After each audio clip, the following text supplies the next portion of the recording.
నన్ను బలపరచు క్రీస్తు యందు నేను సమస్తము చేయగలను. దేవుడు మన పక్షమునుండగా మనకి విరోధి ఎవడు? ఆమేన్, ఆమేన్. సో దేవుని కుమారుడువా కాదా అని అడుగుతూ తప్పిదం పట్టుకోవడం కోసం దేవుని కుమారుడువా కాదా అని ఆయనను మాటల్లో చిక్కులు పెట్టాలని, ఆయన మరణంనకు హేతువుగా చూపించాలని, ఆ మాటనే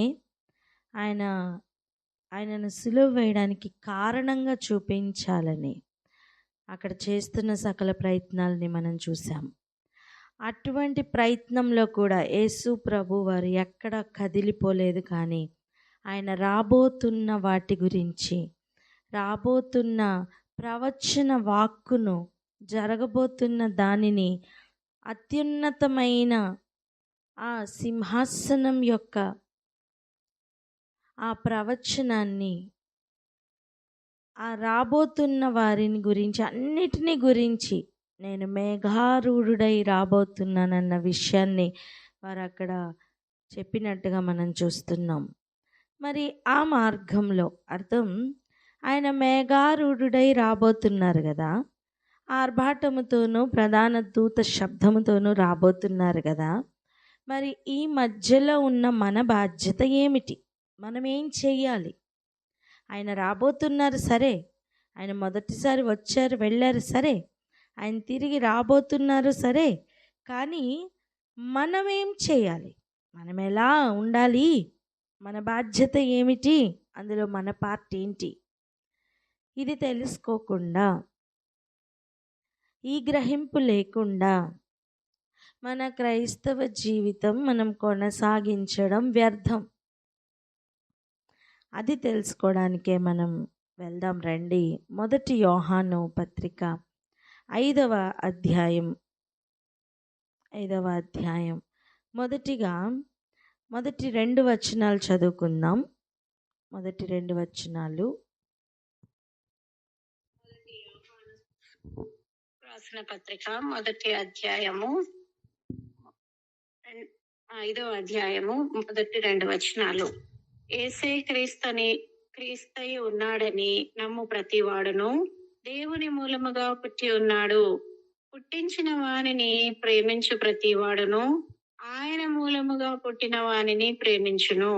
మనము దేవుణ్ణి ప్రేమించుచు ఆయన ఆజ్ఞలను నెరవేర్చు వారమైతిమా, దేవుని పిల్లలను ప్రేమించుచున్నామని దాని వలననే ఎరుగుదుము. Thank you Jesus. మొత్తం మ్యాటర్ అంతా కూడా ప్రేమలోనే ఉంది. ఒకసారి చూడండి, ఆయన ఇలా మరణానికి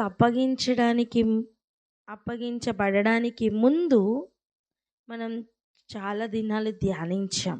ఏమని? ఆయన ఒకరినొకరు ప్రేమించుకొనమని చెప్పారు కదా. చాలా దినాలు ఆ మాటను ధ్యానించుకున్నాం. ఇది దానిలో భాగమని అనలేను, కానీ ఇదే సత్యం అంట. ఎందుకంటే యేసే క్రీస్తై ఉన్నాడని నమ్ము ప్రతి వాడును దేవుని మూలంగా పుట్టి ఉన్నాడు. మరి దేవుని మూలముగా పుట్టినవాడు ఏం చేస్తాడంటే, పుట్టించిన వానిని ప్రేమించు ప్రతివాడు ఆయన మూలంగా పుట్టిన వానిని ప్రేమించును. నీ తండ్రి ఎవరో నీకు తెలిస్తే నీ సహోదరులు ఎవరో కూడా నువ్వు గ్రహిస్తావు. చెప్పండి అన్నమాట.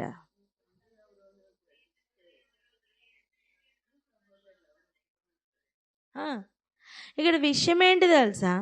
నీ తండ్రి అబద్ధికుడు అనుకో. అబద్ధికుడు ఎవరు? అబద్ధానికి జనకుడైన అపవాది అనుకో.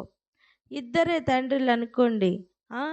నీ తండ్రి అబద్ధానికి జనకుడైన అపవాది అయితే నీ సహోదరులు కూడా అబద్ధికులు గనుక నువ్వు వారితో కంఫర్టబుల్గా ఉండగలవు.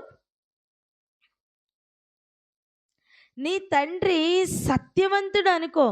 నీ సహోదరులని కూడా నువ్వు గుర్తుపడతావు.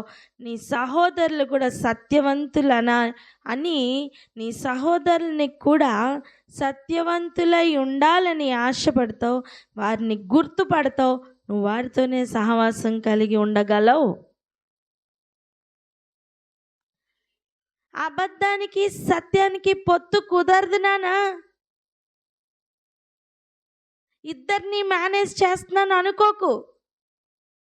నేను అటు ఉండగలను, ఇటు ఉండగలను. అప్పుడు నువ్వెవరు?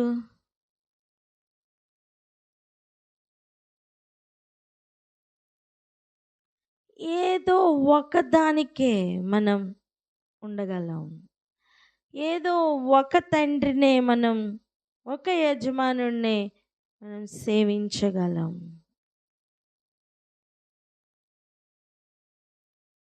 దేవుని మూలంగా పుట్టినవాడు ఖచ్చితంగా తన సహోదరుని గుర్తుపడతాడు.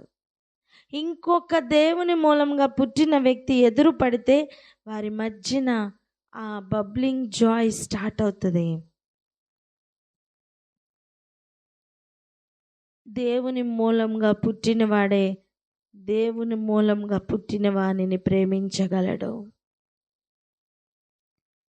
ఒకరి యందు ఒకరికి ప్రేమ కలగట్లేదు, లేదా ఈ ప్రేమను వక్రీకరిస్తున్న మహా మేధావులు కూడా ఉంటారు. గ్రహించండి, లోకంలో చూపిస్తున్న ప్రేమలు ఈనాడు ఎలా మారిపోయాయి తెలుసా? దీనిని దానిని కలపద్దండి. లోకంలో ఉన్న ప్రేమలు ఎటువంటివంటే, చిన్న పిల్లలు ఏంటండి, చిన్న పిల్లలు కూడా ఇప్పుడు సినిమాలు సీరియళ్ళు చూసి పాడైపోతున్నారు. లోకంలో ఐ లవ్ యూ లేదా ఆ ప్రేమ ఉన్నది అంటే వారు అది శరీరానికి ఆపాదించుకుంటూ శరీర ప్రేమలే ప్రేమలు అన్నట్టుగా కదులుతున్నారు. కానీ వాక్యము దగ్గరికి వచ్చి ప్రేమ అంటే ఏంటో అడగండి, ఐ లవ్ యూ అంటే ఏంటో అడగండి. వాక్యం చెప్తున్న నిర్వచనం ఏంటో తెలుసా? మనం ఆయన ఆజ్ఞలను పాటించుటయే ప్రేమ. చెప్పండి, ప్రేమ అంటే వాక్యం చెప్తున్న ప్రేమకు నిర్వచనం ఏంటి? డెఫినేషన్ ఆఫ్ లవ్ చెప్పండి. హల్లెలూయా. లోకంలో అడిగితే చాలా చెప్తారు. ఏంటి? ప్రేమ గుడ్డిది, ప్రేమ కుంటిది, ఇంకేటేటో చెప్తారు కదా. అవన్నీ సోది, అబద్ధాలు. చెప్పండి, అవన్నీ ఏంటి? సోది అని చెప్పండి. అవన్నీ సోది అని చెప్పండి.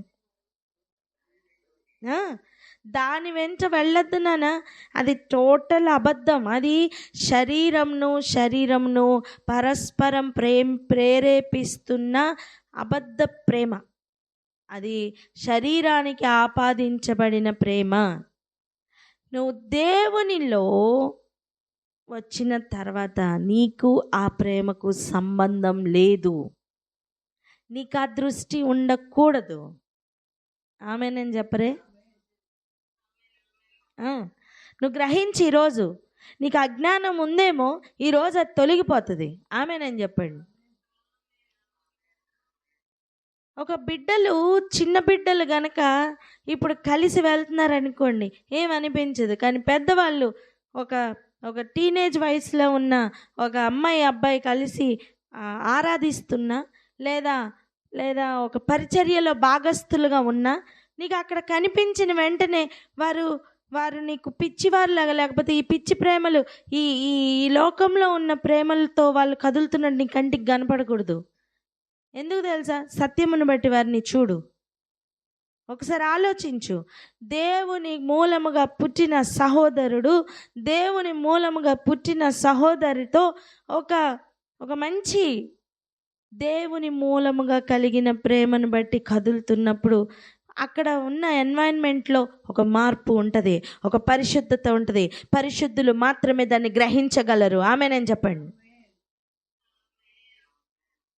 ఇప్పుడు అపరిశుద్ధతతో నిండుకొనిన లోకపు ప్రేమలను చూసి వాటిలో నిండుకొనిన ఒక వ్యక్తి ఆ మధ్యలోనికి వచ్చాడు అనుకోండి, ఆ వ్యక్తికి ఇక్కడ ఏం జరుగుతుందో అర్థం అవుతుందా? కాదు. సో అనవసరమైన మాటలతో అక్కడ అభ్యంతరాలు పుట్టించే పెను ప్రమాదం ఉంది. కొంచెం గ్రహిద్దామని ఈ విషయాన్ని నేను ఇక్కడ ప్రస్తావిస్తున్నాను. ఆలోచిద్దాం. నీ దృష్టి, నువ్వు దేవుని మూలంగా పుట్టిన వాడివా, నీ దృష్టి కోణం కూడా దేవుని మూలంగా పుట్టిన ఇంకొక వ్యక్తిని ప్రేమించగలవు. లోకంలో ఉన్న ప్రేమ అబద్ధపు ప్రేమ, శరీరంనకు ఆస్వాదించిన ప్రేమ. కానీ నువ్వు దేవుని మూలంగా పుట్టిన నాడు నువ్వు నూతన సృష్టిగా మారావు. పాతవి గతించెను, సమస్తము నూతనమాయెను అని వాక్యం సెలవిస్తుండగా నువ్వు నూతన సృష్టిగా మారినప్పుడు ఈ ప్రేమ ప్రత్యేకించబడిన ప్రేమ, ఈ ప్రేమ పరిశుద్ధమైన ప్రేమ, ఈ ప్రేమ అన్కండిషనల్ లవ్. ఇది అగప్పే ప్రేమ. ఇది గ్రహించలేకపోతే నువ్వు దేవుని మూలంగా పుట్టలేదని అర్థం. ఎంతమంది గ్రహిస్తున్నారు? ప్రేమ అనగానే లోకము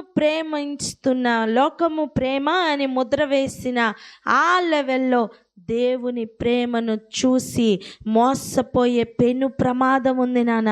అబద్ధికుడైన వాడు అబద్ధపు ఆలోచనలతో అబద్ధాన్ని పుట్టిస్తూ అబద్ధమునే ప్రేరేపిస్తూ మనుష్యులను మోసపుచ్చుతూ తిరుగుతూనే ఉన్నాడు. ఆ అబద్ధంలో నువ్వు పడిపోకు. చేతులు గుండె మీద వేసుకొని చెప్పండి, ఆ అబద్ధంలో నేను పడిపోను అని.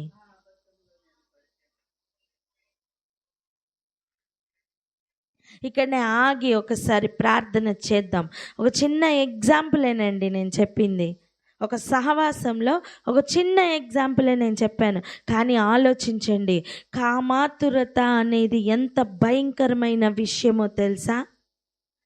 ఒక చిన్న విషయమే నేను చెప్పింది, ఎగ్జాంపులే నేను చెప్పింది. కానీ చూడండి, కామాతురత ఎంత భయంకరమైన విషయం అంటే అసలు ప్రపంచాన్ని కుదిపేసిన భయంకరమైన విషయం. ఒకసారి యూదాపత్రికకు వెళ్దాం రండి. యూదాపత్రికలో 4వ వచనం చూడండి. ఏలయనగా కొందరు రహస్యముగా చొరపడి ఉన్నారు, వారు భక్తిహీనులై మన దేవుని కృపను కామాతురత్వమునకు దుర్వినియోగపరచుచు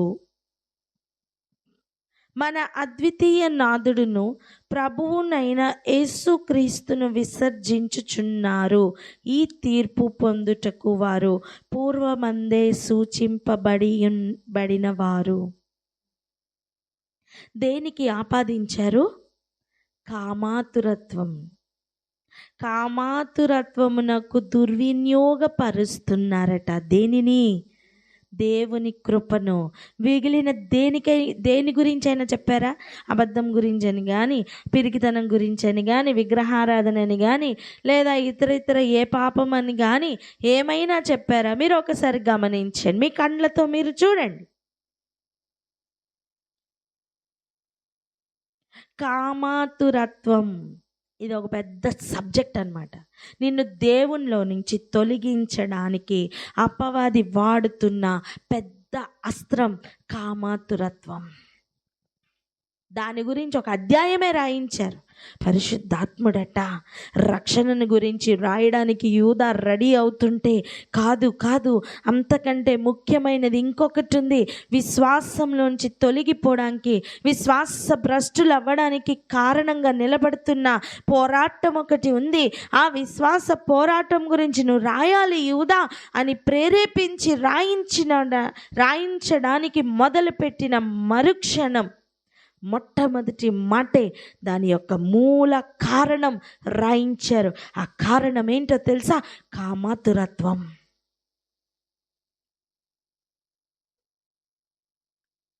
విషయం ఏంటో తెలుసా? ఈరోజు ప్రపంచం మొత్తం కూడా ప్రేమ అంటే కామానికి ఆపాదించారు. కానీ దేవుని నుండి పుట్టిన వారు మాత్రమే ఆ సత్యమైన ప్రేమను కలిగి ఉండగలరు. దేవుని మూలమున పుట్టిన వారు మాత్రమే ఇంకొక సహోదరుని కానీ ఇంకొక సహోదరిని కానీ ప్రేమించగలరు. దేవుని ప్రేమను బట్టి ప్రేమించగలరు. నువ్వు శరీరంను ఆస్పాదం చేసుకున్నంత వరకు కామాతురత్వముతో మాత్రమే ప్రేమించగలవు. నువ్వు దేవుని మూలంగా పుడితే మాత్రమే దేవుని మూలముగా వచ్చిన అగపే ప్రేమతో కదలగలవు. ఈరోజు ఇక్కడనే ఆగి ప్రార్థన చేద్దాం. ప్రపంచమంతా కూడా ఫూల్స్గా వెళ్ళిపోతున్నా, ప్రపంచమంతా కూడా ఏప్రిల్ ఫూల్ చేసుకుంటుంటే నిన్ను ప్రత్యేకపరచి దేవుడు వైజ్గా మార్చి ఇదిగో జ్ఞానముతో బుద్ధితో నింపి ఎలాగైతే ప్రత్యేకపరిచారో ఈరోజు అంతకంటే గొప్ప కార్యమే జరుగుతుంది. అదేంటో తెలుసా? ప్రపంచమంతా కామాతురత్వమును ప్రేమకు ఆపాదించి కదులుతూ పాడైపోతున్న ఈ కాలంలో, మోసపోతున్న ఈ కాలంలో నిన్ను నన్ను దేవుడు ప్రత్యేకపరచి, మన బిడ్డలను ప్రత్యేకపరచి, మన కుటుంబాలను ప్రత్యేకపరచి దేవుని మూలముగా పుట్టిన వాని యొక్క ప్రేమను ఎలా అభ్యసించాలో నేర్పిస్తున్నారు. ఈరోజు ఈ వాక్యం వింటున్నావా? నా హృదయం మారునుగాక. మనల్ని బట్టి అనేకులు మారుదురుగాక. ఆశ ఉన్నవారు, అవును అనిపించిన వారు అనేకులు ఇందువలనే పడిపోతున్నారని గ్రహించిన వారు ప్రార్థన అందుకోండి. పరిశుద్ధ ప్రభా, స్తుతి స్తుతి స్తోత్రములు స్తోత్రములు తండ్రి. వందనాలు చెల్లించుకొంచున్నాం రాజా, స్తోత్రములయ్యా.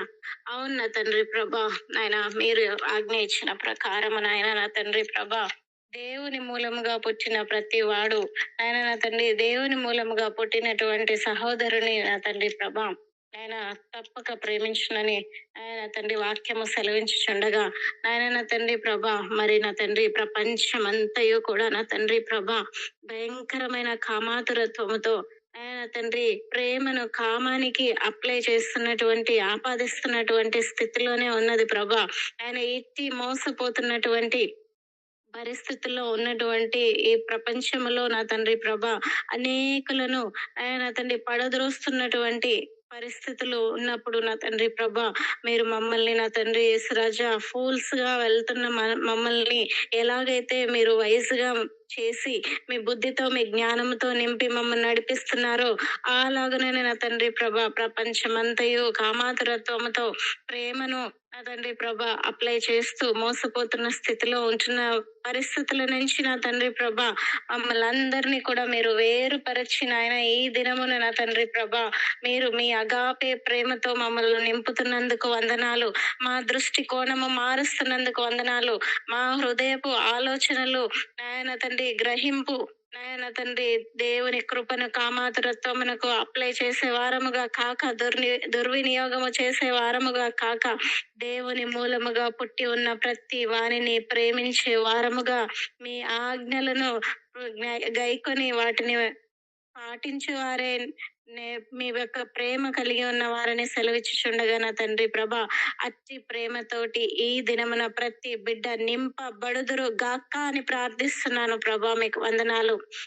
మీరు ఎంతటి లెవెల్లోనికి తీసుకెళ్ళినప్పటికీ నీ ప్రభా ఈ మోయాబు తంత్రము పని చేయుచుండగా ఈ బబులోని యొక్క అపవిత్రతలో నుంచి ప్రతి బిడ్డ నా తండ్రి తప్పించుకొని పరిశుద్ధతను రెండంతలుగా దానికి పెట్టి ప్రతి బిడ్డ నా తండ్రి నీ అగాపే ప్రేమతో నింపబడుదురుగాక, సంఘము ఈ రీతితో సిద్ధపడునుగాక అని యేసయ్య అతి పరిశుద్ధమైన నీ నామంలో మిక్కిలి వినయంతో ప్రార్థించి పొంది ఉన్నాము తండ్రి. ఆమేన్. ఆమేన్. యోహాను గారి యొక్క అంతరంగంలో ఉన్న ఆవేదన ఒకసారి ఆలోచించండి. 4వ అధ్యాయంలో ఒకసారి చూడండి, 3వ వచనం నుండి. ఏ ఆత్మ యేసును ఒప్పుకొనదో అది దేవుని సంబంధమైనది కాదు, దీనిని బట్టియే దేవుని ఆత్మను మీరు ఎరుగుదురు. క్రీస్తు విరోధి ఆత్మ వచ్చునని మీరు వినిన సంగతి ఇదే. ఇది వరకే అది లోకంలో ఉన్నది. చిన్నపిల్లలారా, 4వ వచనం, చిన్నపిల్లలారా చెప్పండి అన్నమాట. చిన్నపిల్లలారా పిలవండి ఒకసారి. చిన్నపిల్లలారా మీరు దేవుని సంబంధులు. చెప్పండి అమ్మా మాట. హల్లెలూయా. మీరు దేవుని సంబంధులు. మీలో ఉన్నవాడు లోకంలో ఉన్నవాని కంటే గొప్పవాడు గనుక మీరు వారిని జయించి ఉన్నారు. ఎవరిని? క్రీస్తు విరోధులను.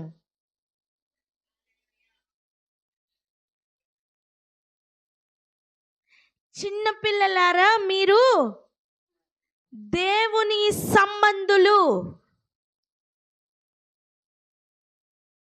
ఇప్పుడు క్రీస్తు విరోధి ఎవరిలో పనిచేయాలని ప్రయత్నం చేస్తాడు? చిన్న పిల్లల్లో. మీకు అర్థమైందా? ఇప్పుడు ఒక పక్షి వాళ్ళలో నుంచి తప్పించుకుంటుంటే ఇంకొక పక్షి చచ్చిపోయి ఉంటే బోయివాడు ఎవరి దగ్గరికి వెళ్తాడు?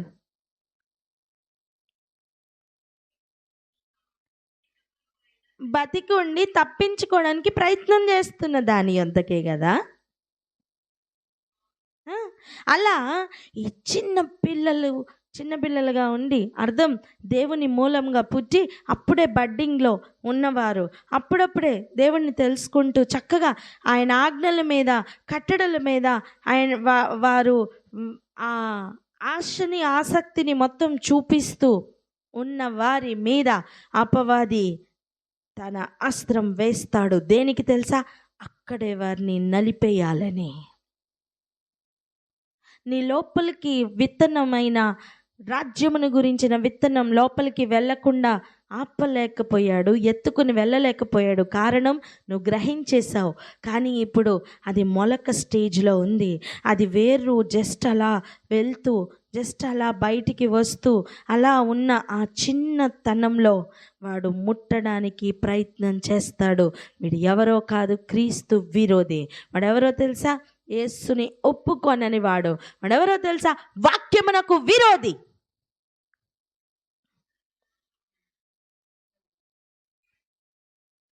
5వ వచనం చూడండి.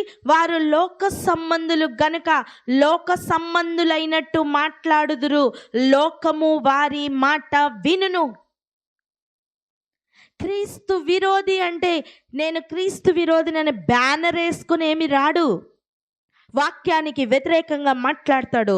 వాక్యం యొక్క అడుగు జాడల్లో నడుస్తున్న పిల్లలకు, వాక్యం యొక్క అడుగు జాడల్లో నడుస్తున్న వారికి, దేవుని సంబంధులకి విరోధంగా మాట్లాడడమే క్రీస్తు విరోధి పని. ఈ పనిలో భాగస్తులుగా నువ్వు నేను ఉండకూడదు. చెప్పండి అన్నమాట.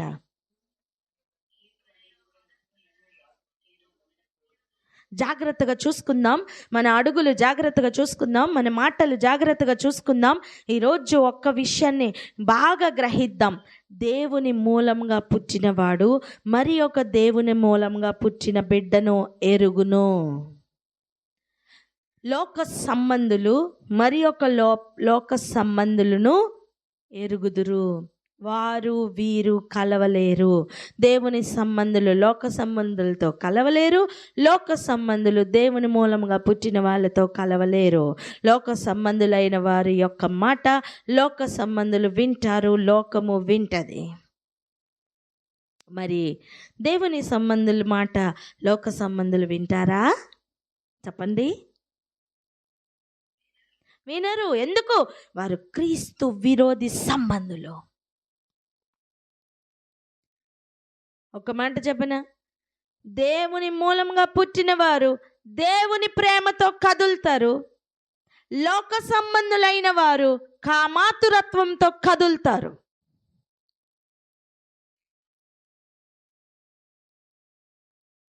దేవుని సంబంధులైన వారి మధ్యలో దేవుని ప్రేమను బట్టి కదులుతున్న మాటలు ఉంటాయి. లోక సంబంధులైన వారి మాటలు కామాతురత్వమునకు సంబంధించిన మాటలై ఉంటాయి. దీనిని బట్టి నువ్వు క్రీస్తు సంబంధులు ఎవరో, క్రీస్తు సంబంధులు కాని వారు ఎవరో గుర్తు పట్టగలవు. నువ్వు సంఘమైతే నువ్వు గుర్తు పడతావు. నిన్ను నువ్వు భద్రపరచుకో.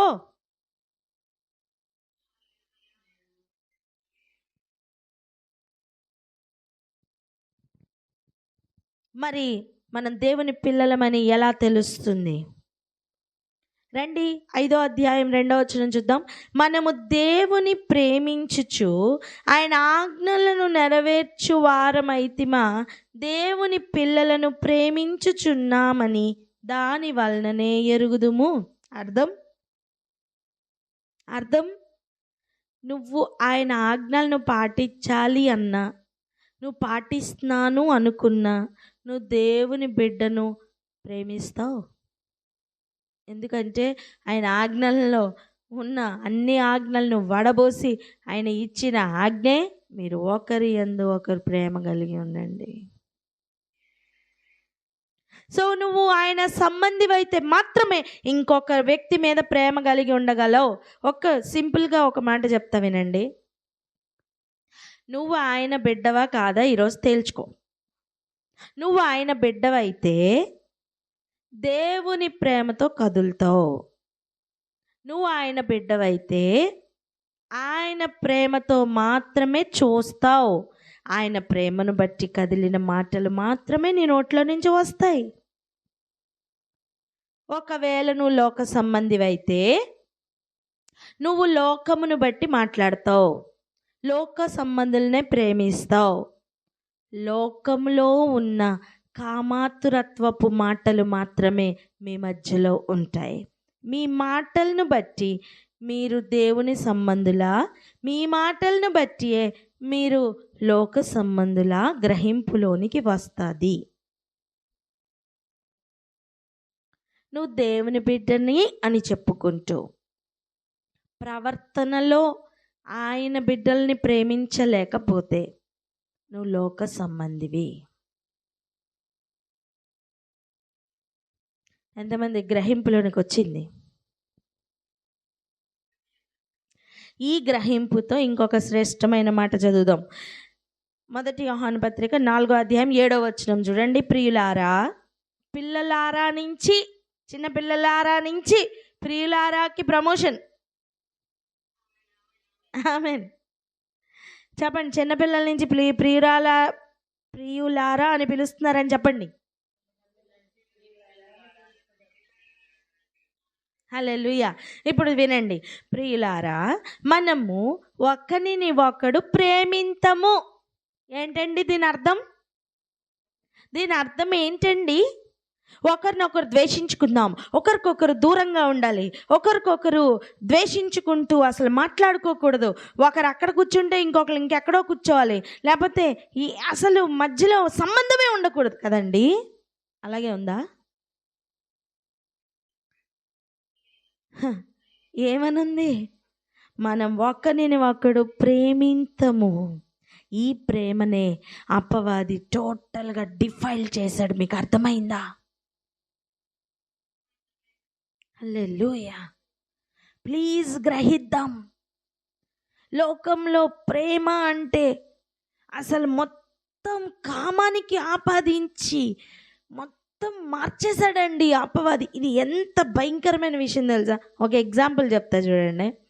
ఏదైనా వనంలో అందరికంటే శపించబడిన వాడు నువ్వే అని చెప్తే పాము బయటికి వచ్చి నేనే దేవతని అని లోకంలో చూపించుకుంటుంది. మరి లోకస్తులు ఎంతమంది అది దేవత అని నమ్ముతున్నారు, దేవుడు అని నమ్ముతున్నారు? చెప్పండి. నమ్ముతున్నారు, అంతే కదా. ఇప్పుడు మనం వెళ్ళి అది మోసము, అది శపించబడిందండి అని చెప్తే ఎవరైనా నమ్ముతారా? నమ్మరు. ఎగ్జాక్ట్గా అలాగనే అంతకంటే ఎక్కువగా దేవుని ప్రేమ అంటే ఇది అని చెప్తే ఎవరు నమ్మరు నానా? హలో, పక్క వాళ్ళతో చెప్పండి, ఎవరు నమ్మరని చెప్పండి. అర్థమైందా? నువ్వు దేవుని ప్రేమతో కదిలిన లోక సంబంధులకి అది కామపు ప్రేమలాగే కనిపిస్తుంది. వారిని బట్టి నువ్వు ఆగకు. చెప్పండమ్మా, వారిని బట్టి నేను ఆగనని. వాక్యమును బట్టి నువ్వు పలకాలన్నా, వాక్యమును బట్టి నువ్వు మలుచుకోవాలన్నా, నడుచుకోవాలన్నా మనం ఒకరినొకరు ప్రేమించాలి. రెండో విషయం, నువ్వు దేవుని మూలంగా పుట్టిన వానిని మాత్రమే ప్రేమించగలవు.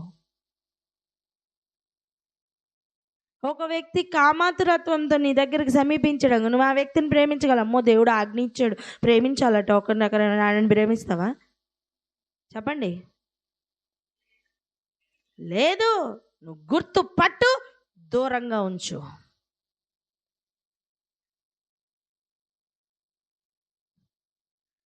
ఎలయనగా ప్రేమ దేవుని మూలంగా కలుగుచున్నది. ఆ మాట పట్టుకోండి. నేను అంటాను 10 కోట్ల రూపాయల మాట అది. ఏది తెలుసా? ప్రేమ దేవుని మూలంగా కలుగుచున్నది. నువ్వు ఆయన మూలంగా పుడితే ఆ ప్రేమను పట్టుకొని వస్తావు, ఆ ప్రేమతో నిండుకొని వస్తావు. నువ్వు ఆయన మూలంగా పుట్టనంత వరకు నీలో ఆ ప్రేమ రాదు నాన్న. నువ్వు ఆయన పేరు పెట్టుకో, రాదు. ప్రధాన యాజకులే అయినా యేసు ప్రభువుని గుర్తుపట్టట్లేదు.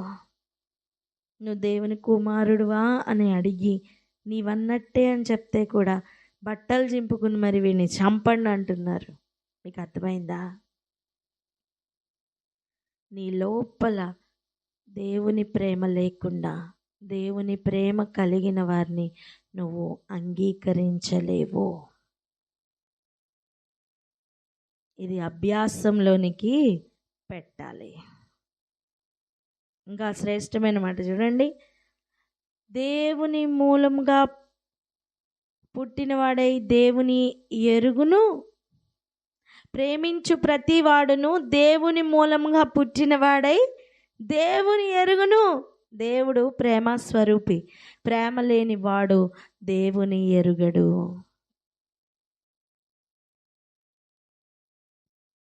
సో ప్రేమ అనేది చాలా ఇంపార్టెంట్ సబ్జెక్ట్ మనకి. కానీ డేంజర్ జోన్ ఉంది. లోక సంబంధులు కామాతురత్వంనకు ఆపాదించిన ప్రేమను కలిగి ఉంటారు. దేవుని సంబంధులు దేవునిలో ఉన్న ప్రేమను కలిగి ఉంటారు. ఇంతే వ్యత్యాసం.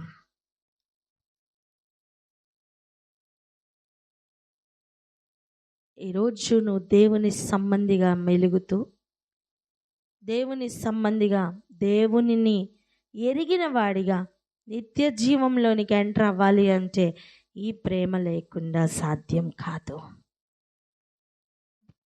నువ్వు చిన్నప్పటి నుంచి క్రైస్తవురాలు అవ్వచ్చు, కానీ ఒక్కసారి దేవుని మూలంగా పుట్టి చూడు నాన్న. నికోదేము కూడా ధర్మశాస్త్రోపదేశకుడు, పరిసయ్యుడు, గొప్పవాడు. కానీ దేవుని మూలంగా పుట్టడం అంటే ఏంటో తెలియలా. నేను మరలా ఎలా నా తల్లి గర్భంలోకి వెళ్తానని అడిగాడు. అంటే తనకి అర్థం కాలేదు నాన్న. నువ్వు చిన్నప్పటి నుంచి దేవుని బిడ్డవే అయి ఉండొచ్చు, కానీ ప్రేమ అంటే ఏంటో నీకు తెలియలేదేమో. ఈరోజు అడుగుదాం దేవుణ్ణి, దేవా నీ మూలముగా నన్ను పుట్టించయ్యా, నాలో నీ ప్రేమను కలిగించయ్యా. నేను నా సహోదరుల్ని ప్రేమించలేకపోతున్నానయ్యా, వాక్యమును నేను గ్రహించలేకపోతున్నానయ్యా. కొంత సమయం ఎక్కువ కూడా నేను వాక్యం గురించి వెచ్చించలేకపోతున్నానయ్యా. లోక సంబంధంగా ఉన్న వాటి గురించి అయితే నేను గంటలు మాట్లాడగలుగుతున్నాను, నాకు అప్పుడు అభ్యంతరం ఏమీ రావట్లేదు. కానీ వాక్యం గురించి ఒక అరగంట కూడా నేను వెచ్చించలేకపోతున్నాను. ఆ సమయంలో నాకు అన్ని ఆలోచనలు వచ్చేస్తున్నాయి. వ్యతిరేకంగా నీకు నీ బిడ్డలకు వ్యతిరేకంగా నేను మాట్లాడుతున్నానని ఈరోజు ఒకసారి గ్రహించి తీర్మానం తీసుకొని మార్పు పొంది, అయ్యా నీ ప్రేమను నాలోనికి పెడతావా అని అడుగుతావా?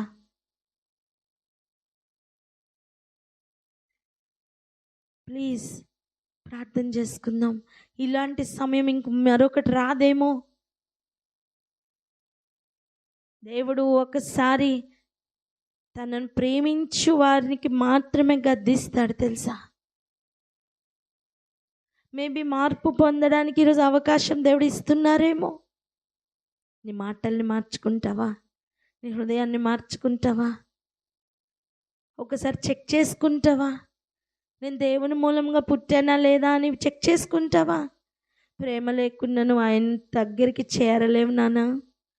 ప్రేమ లేనివాడు ఆయన వాడు కాదు నాన్న. ప్లీజ్, నువ్వెవరిని ప్రేమించగలుగుతున్నావో గ్రహిస్తావా?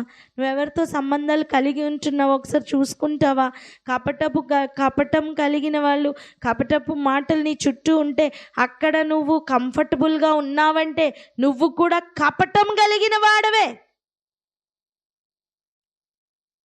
నీకు ఆ మాటలు ఇరిటేషన్ పుట్టించట్లేదంటే ఈరోజు ప్లీజ్ చెక్ చేసుకోవా? నువ్వు దేవుని ప్రేమలో లేవు నాన్న.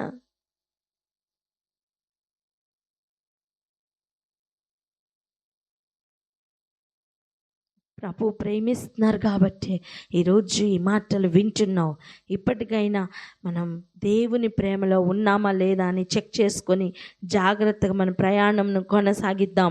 దేవుడు ఈ మాటలను గ్రహింపచేయును గాక. చెవి కలిగిన వాడు ఆత్మ చెప్పుచున్న మాట వినును గాక. ప్రార్థన చేసుకుందాం అక్క.